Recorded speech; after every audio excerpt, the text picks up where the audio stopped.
Hey guys, good morning. So we've got our motor back finally. We'll have another whole video on that, but we got it back. We're putting it together. As you can see, we're putting some parts on it, just kind of picking away at it, getting ready to put the I guess you call it the bell housing adapter on there, and the clutch, pressure plate, and all that, flywheel.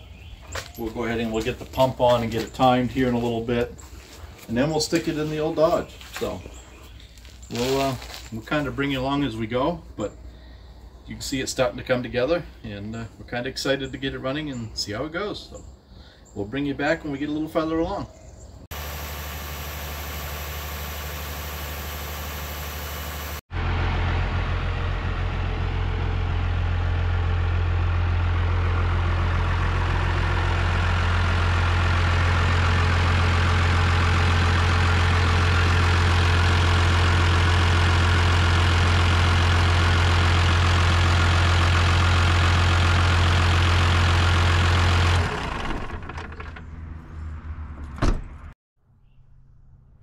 So as you saw, it runs well actually. There's a lot of story behind this. You guys saw the videos. Head gasket failure was the ultimate problem. So I've learned a lot. The ARP head studs that you saw us use way back, gosh, a year and a half ago now in Maine when we put the new head on it, maybe 2 years. The package said the torque to 125 foot-pounds. After talking to industrial injection, power-driven diesel, few of those other guys, Cutter Up Rob up in Canada, they all like to go to 140 foot-pounds on the head studs, and they do a hot retorque. So what a hot retorque is kind of just what it sounds like. You fire the engine up, you run it for 20-30 minutes, however long to get it hot, and you shut it off, you tear the valve covers off, and you retorque back to 140 foot-pounds again. That's where we failed on the first engine. We went to 125 and we never did a hot retorque. And then when we were playing around with the fueling down here, trying to get the fuel pressure correct, we built some boost, we got after it a little bit, and that just blew the head gasket out, as you guys saw. The failure actually, if you guys hold still. So the actual failure that we experienced for the most part is we overheated the engine when we ran it out of antifreeze that day and oil, and you can see we melted the piston a little bit. We galled it to the wall, and we stuck this ring. So you can see how this ring is free and how this ring is free. This ring here is not free, so you can see all the scoring in the piston. So that's the actual failure of the original engine. Of course that scored the piston walls, so it had to be bored and everything. So it went to industrial injection, as you guys, I think we told you in the video, or maybe we mentioned it, but it did get shipped out to industrial injection in December.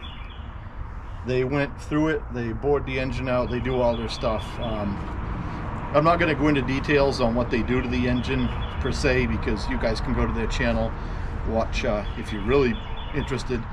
It's a Dumpster to Dyno. There's a nice explanatory video of what they do to these things, but they went right through it.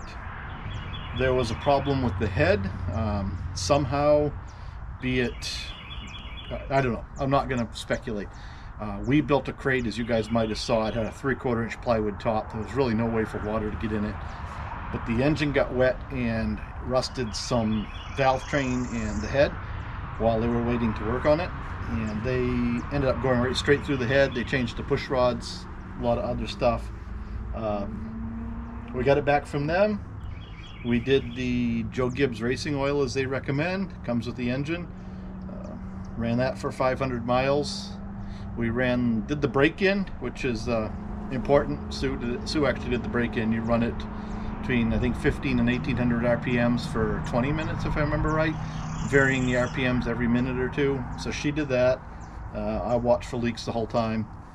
We did a hot retorque after that. We ran for 500 miles on the Joe Gibbs oil. Now we're back on the power-driven diesel, conventional 1540 or whatever it is that we use. And so far we've got probably about 700 miles on it. It's running great. Some of the things we did to it that you guys may or may not have seen when we were going, because we didn't do much video on putting it in because it was kind of chaotic. We're trying to get going. We're like 2 weeks from leaving to go out west, and this thing's got to be running. So we did put a brand new radiator in, because as you guys saw, there was a lot of milkshake in the radiator. We changed all of the hoses. We did not change the heater core. I just flushed it out really well. Of course, power driven. Industrial Injection put another brand new cooler in it, oil cooler. So we have a brand new Cummins oil cooler that's got 20 miles on it in the garage. New water pump they put on. We put a brand new clutch in it. So it has a self-bend clutch, which is really important if you're going to turn these things up, because the stock clutch won't handle that.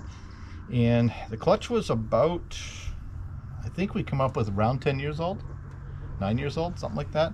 And it had right around 100,000 miles on it, and a fair amount of plowing, towing campers, plowing snow, that is, for those that aren't from up north.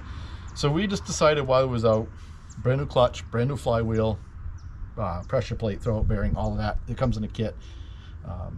Super elegant. The old clutch actually looked pretty good. It wasn't hot. The flywheel wasn't really blue in any place, but we just, you know, we're right there. So we've gone through all of that. We've set the timing. We're back on the 94 pump. So you guys saw when we were in Maine, we put the eBay pump on there. I just didn't like the way it fueled. No, that's not the right way to say it. I didn't like the throttle pedal feel. The throttle pedal was kind of doggy. You had to really get after the pedal to get power out of it. It's made the same power, but you really had to get after it. This one, the throttle pedal feels right. As you step on it, you go. So we're back on the 94 pump. We're set at about 16 degrees of timing. We took a little bit more fuel out of it. That's why you heard it running. We're just checking everything over. We're trying to tune all the smoke out of it. If you really stand on the throttle, I don't mind a little smoke, but I don't want smoke just taking off normal from a stop sign. Yeah, other than that, everything else is the same as you've seen throughout, other than, you know, a lot of dollar signs and an engine under the hood. The whole endeavor, probably with clutches and radiator and all the other stuff we've done, you know, we're probably, I don't even dare to say, probably another 11 or 12K into this thing. But again, we did go try out a brand new Dodge. As we were getting close to our North Carolina trip, which you guys will see in a future video, we did try out a brand new Dodge, a gas Dodge, $50-something thousand. If you want a diesel, you're up into, you know, 65, 70.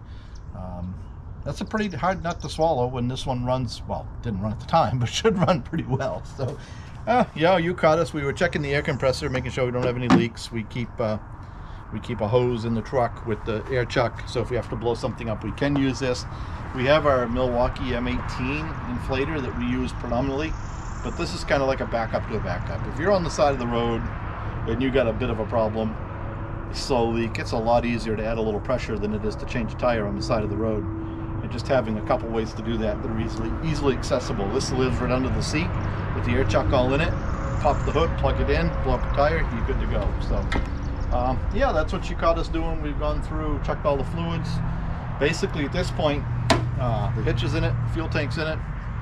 We're going to go fill the skid tank up today, so that's ready to go, and this is pretty much ready to hook onto that and head west, which we'll talk about in a future video. But there is a whole story behind the Industrial Injection customer service, I think is probably the terms I'm going to use for that one.